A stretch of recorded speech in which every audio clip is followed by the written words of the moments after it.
Rebonjour mes chers amis, vidéo 3. Et quand on regarde le dossier de Franck Nicolas, là, vous remarquerez que, en fait, c'est un dossier farfelu. En fait, la justice, à la base, est là pour régler les problèmes entre les personnes et la justice est faite de faits et de preuves.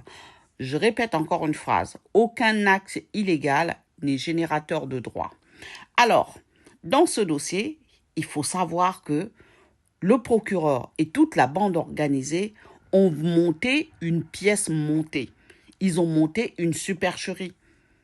Parce qu'en fait, Franck Nicolas vient les voir pour les dire que voilà, il est harcelé. La moindre des choses, c'est que on lui pose la question de savoir où sont les faits.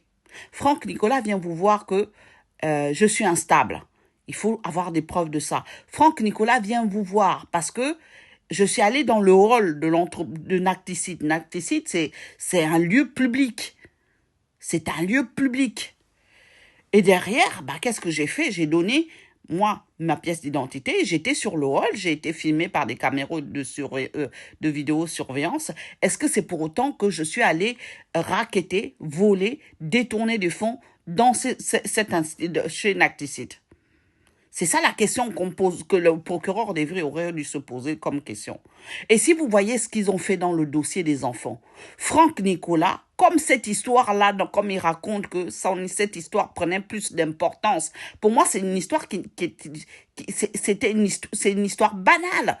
Parce qu'en fait, moi, je ne lui avais jamais donné mon nom et mon vrai prénom. C'est quelqu'un que j'ai vu 9 heures. Donc, pour moi, cette histoire-là n'avait pas d'importance, mais pour lui, ça prenait de plus en plus d'importance. C'est pour ça qu'à un moment, il a perdu les pédales. Il disait, voilà, il faut que ça s'arrête, que ça se stoppe, etc., etc. Mais moi, j'en ai rien à foutre. Pour moi, c'était une histoire une histoire sans lendemain. Et dans les dossiers des enfants, du juge des enfants, ils ont dit que c'était mon ex-compagnon. Voilà ce qui se passe. Donc, ils ont menti. Voilà, mes chers amis. Je vous remercie.